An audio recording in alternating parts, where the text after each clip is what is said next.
Phantom here. Welcome to Phantom Era, a channel where I talk about basically anything that interests me as far as research goes, from the weird and wacky to the true crime and any sort of scandal that you could possibly think of. Today we're going to be talking about the knight who fell from grace.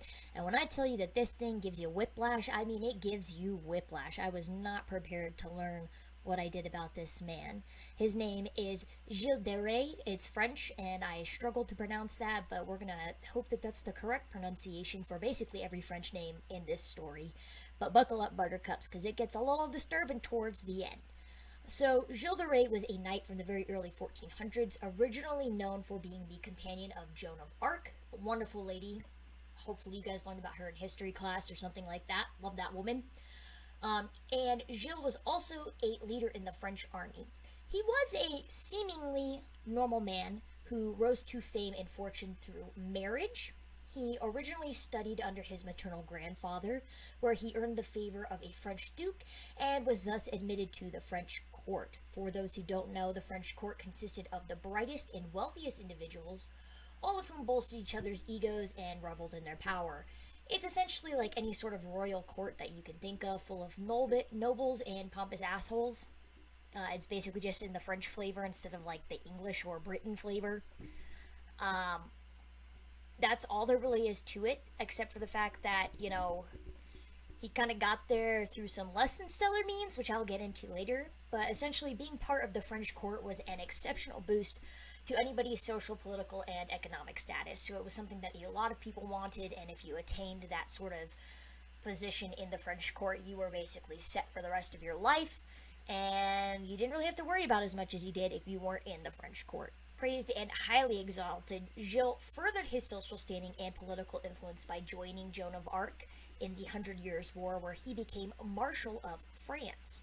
While this sounds harmless in and of itself, it's important to note that Gilles' initial success was not due to himself, but due to his grandfather, who was very much a schemer and kind of a fraud when you think about it.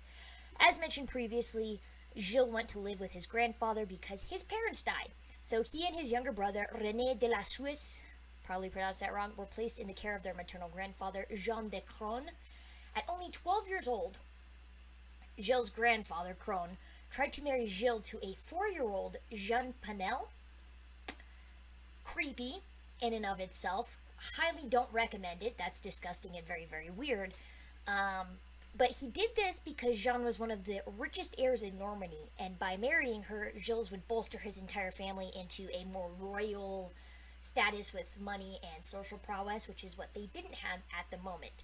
Thankfully for Jean, this arrangement did not work out, so the 4-year-old was saved from a horrible, horrible arranged marriage.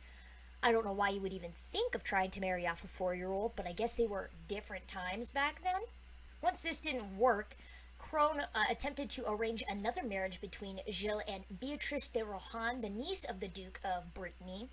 Brittany, in today's standing, is the westernmost part of the French metropolitan area, a place that is completely landlocked by surrounding French territories and surrounding French cities. And despite previous failures in arranging marriages, 3 times the charm, Cron successfully married his grandson off to a wealthy woman named Catherine de Thoreau, another heiress, and together she and Gilles had a daughter named Marie. With a family and new life ahead of him, Gilles' military career began during a very tumultuous time in France. I mean, if you look at France's history, it's absolutely crazy. Definitely not really a boring moment as far as I'm concerned. Preluding the Hundred Years' War was the War of Breton Succession.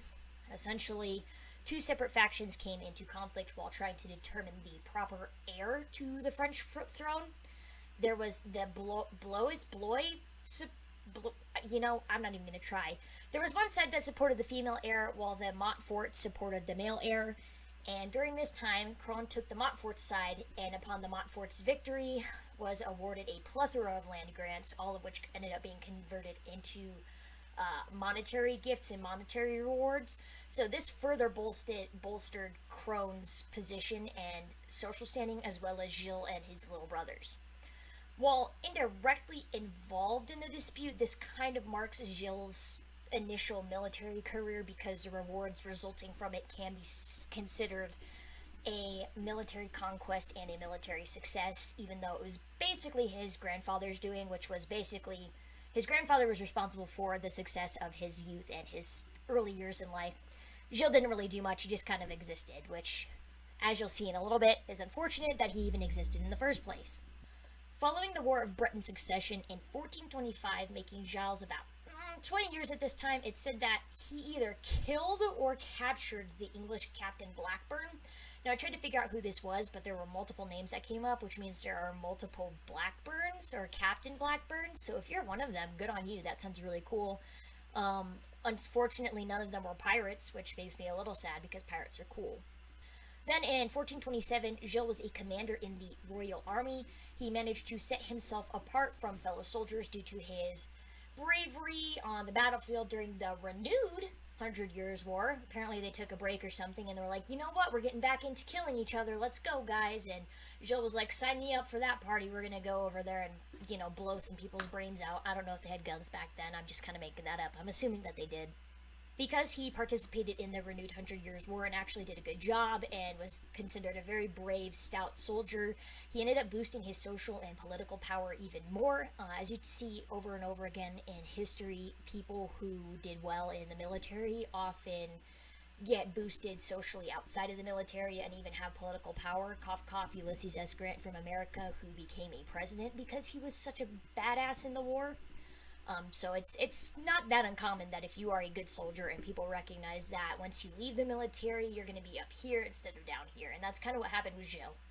From there, in about 1429, Gilles fought alongside Joan of Arc, earning even more prestige than before. He was basically now a renowned war hero, and there was little that could possibly taint his name, his fame, or his fortune, except for, himself. It would seem that fame, money, and power really don't do much for you if you have poor financial habits. Shocker, I know. For instance, creating a play with 20,000 lines of verse requiring 140 speaking parts and 500 extras, which basically leaves you bankrupt once you create such a project. Yeah, this is a real thing. This guy was full of himself. Okay, in fact, Gilles' financial ruin made his grandfather, Cron, so angry that when he died, he basically gave his eldest grandson the giant middle finger and gave Gilles' younger brother his sword and breastplate when he died as essentially an inheritance and a family heirloom passed on. And it should have gone to Gilles, I keep saying his name wrong, I'm so sorry. It should have gone to him, but instead he was like, you know what, screw that guy, I'm giving it to the little brother. So the little brother, we don't really know much about him other than the fact that he got that, so good on him. I mean, imagine having your grandfather scheme to build you a proper career, even though you didn't really deserve it, setting you up for life.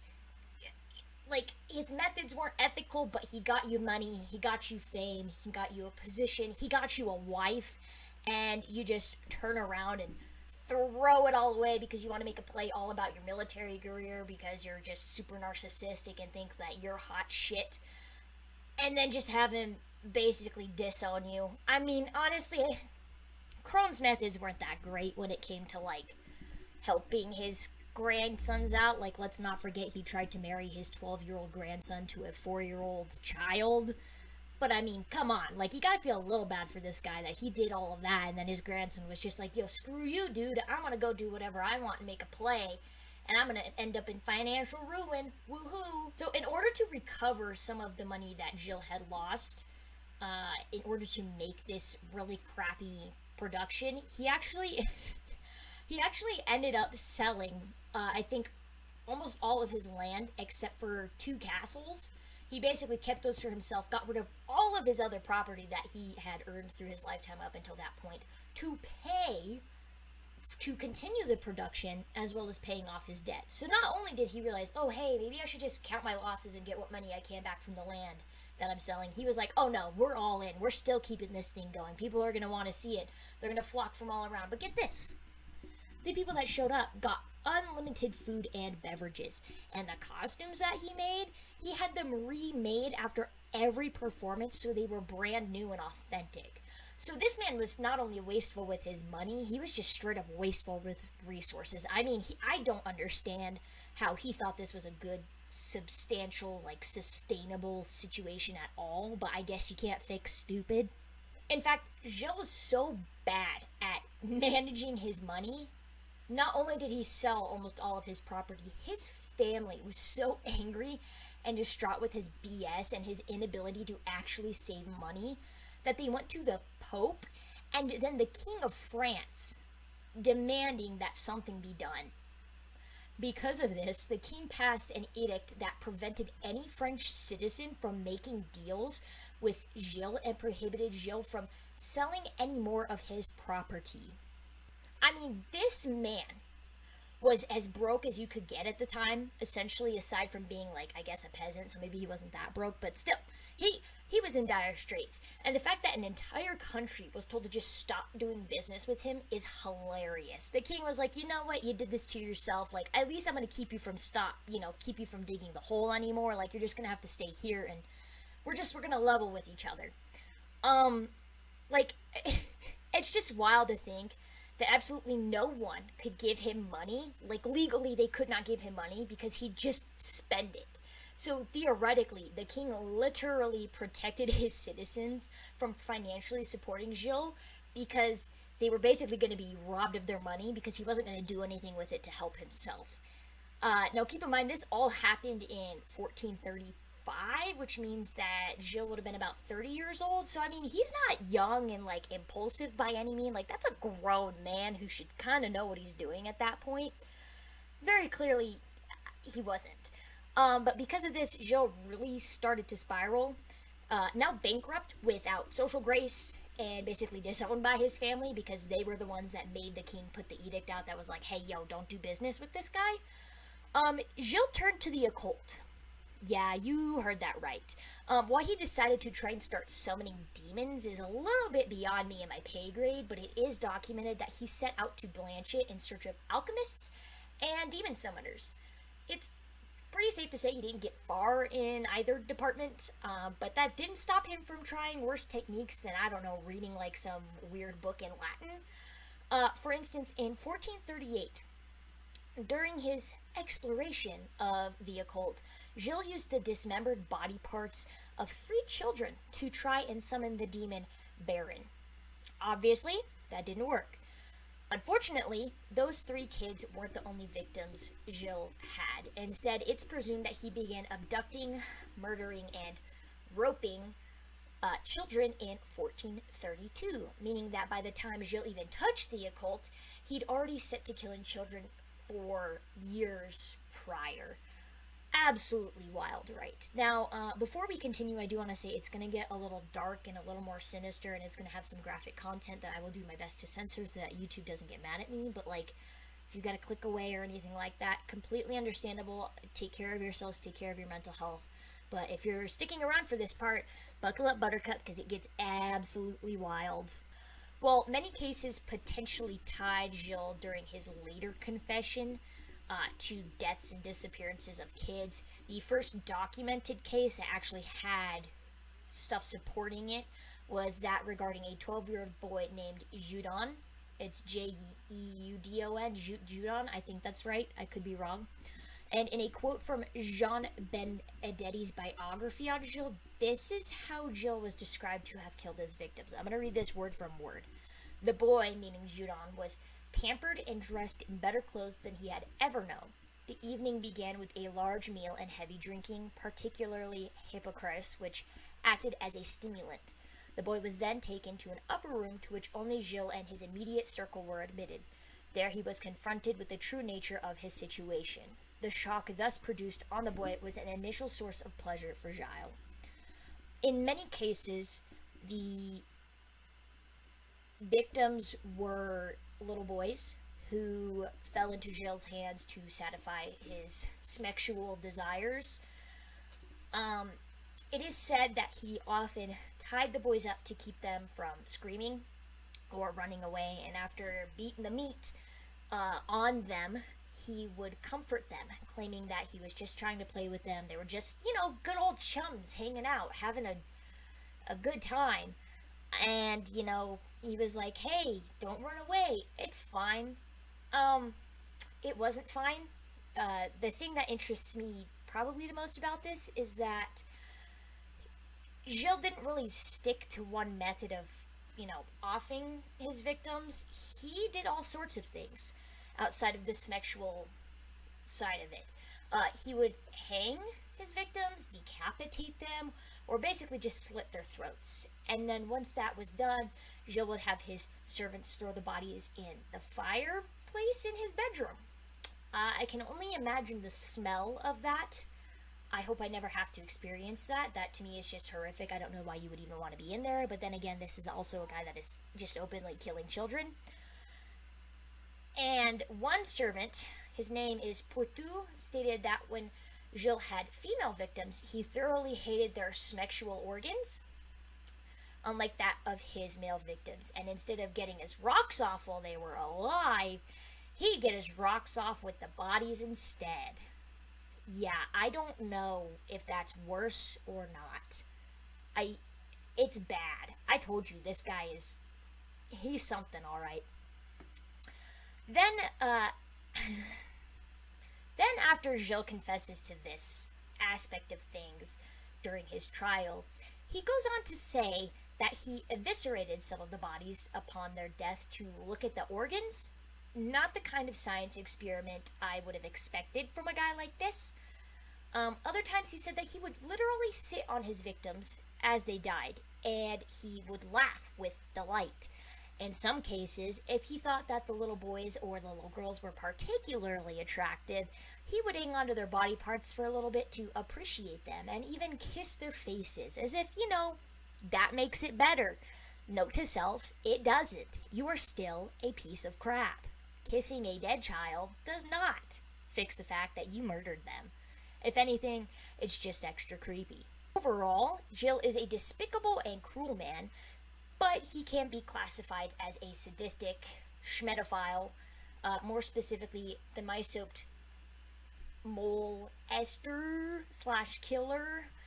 For those who don't know, a mice-soaped molester is usually a male, has a vital connection between violence and sex, meaning that he can't get his rocks off unless there is some sort of act of violence that is committed in the process. They have to be directly linked, or literally he will not have his happy time. They also target victims who are strangers, which means you could just pick whatever person you kind of want off the streets and go to town. They stalk victims as opposed to seducing them, which means they'll basically just take anybody that they want. They'll learn the patterns, learn who they're associated with, and things like that. They will also abduct children from areas that children usually gather. It's really creepy to think about it, but it's basically like, hey, if you know where the sheep graze and you're a wolf, you're going to go where the sheep graze type of thing. And their interest is usually in the torture/humiliation of children. That's kind of what helps them get their rocks off. Kids are just a vessel for their desires, as sad as it is to say, and their acts are usually premeditated or ritualized. Granted, this criteria is through a more modern lens. It still appears to apply to Gilles because he fits it pretty well, all things considered. Additionally, in the case of a sadistic molester, they usually have an interest in young boys over young girls, which again fits Gilles. How do I know all of this, you may ask? Well, my degree is in forensic psychology. Are you proud of me, Dr. Crockett? I'm using what you taught me. Woo! Anyways, I digress. Aside from knowing that Gilles' typology and first victim, Gilles' last victim was murdered in 1440, meaning he operated unbothered for nearly 8 years. Of course, there's only so much you can do to hide evidence before people start to get suspicious about why a bunch of children always vanish when associated with you. Because of this, Gilles was eventually tried and executed. Woohoo! He's dead. We don't have to worry about him anymore. Of course, that wasn't the end of the scumbag story, though, because there are a fair share of naysayers stating that Gilles could not have committed the crimes, as bodies were never found. Newsflash, I hate to break it to you, but back then, people weren't exactly looking for bodies. In case you didn't know, forensics didn't really exist in the 1400s. Yeah, there's people nowadays trying to argue that he didn't do it, but I'm gonna tell you why he most definitely did do it. A lot of evidence was burned and disposed of by people that weren't Gilles, meaning that even if Gilles killed them, he wouldn't know where his victims' remains were because his servants carried the burnt remains out of the house, out of the fireplace, and they would just throw it wherever the hell they wanted. They would throw it in moats, they would throw it in rivers, they would throw it basically wherever they saw fit. So there's no way that he would know where the bodies were to tell people. Overall, I think it's pretty safe to say that Gilles was likely the perpetrator and that people really just like conspiracies, as crappy as it is to say, because there's no legitimate reason Gilles would confess and then provide such detailed accounts of the murders if he didn't do them. He'd gain absolutely nothing from it, and for a man that wanted to be remembered and had quite the ego, let's not forget the play that made him bankrupt that was basically about his military conquest. Yeah, remember that?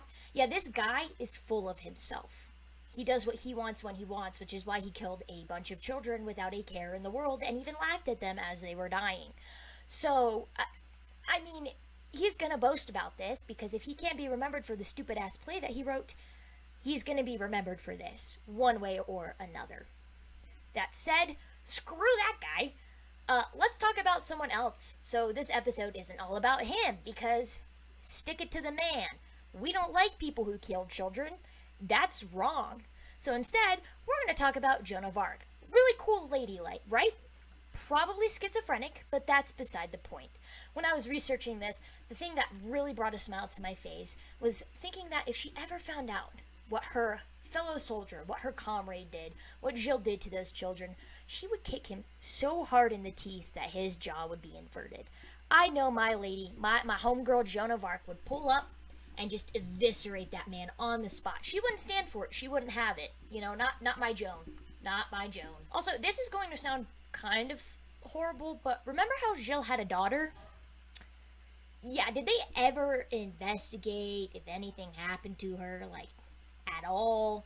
That's one of my first concerns. I mean, yes, Gilles had a preference for boys, but it's very clear he also liked to ruin little girls' lives too.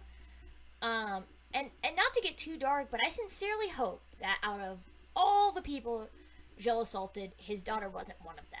That would at least be a little bit of a glimmer of hope in this situation, because otherwise it is just completely and totally depressing. Well, I wish I could say this story has a happy ending. The only good part about it is that Gilles was executed and is now dead, which means that all of the people who think he didn't do it, guess what? It sucks, Buttercup, but you ain't fixing the past. He did do it, by the way. There's no contest. He did do it. I mean, people, you're just trying to be contrarian at that point. Like, he did it. Well, if you feel as depressed as I did after all of this, I encourage you to go watch some puppy dog videos. That's what I'm gonna do. I might also depress myself further by playing some Overwatch because I hate myself. But for a man that had all the fame, wealth, and fortune in the world, he really squandered it, didn't he? Isn't that a little satisfying? I think so. If you guys want future content like this, please consider liking, commenting, and subscribing. It really, really helps. Honestly, Joan of Arc is the real hero of France. This guy's just a fraud. Like I said, lost all his money, narcissistic piece of crap. So, I'll leave you with this. Remember, if we don't eat the rich will eat themselves.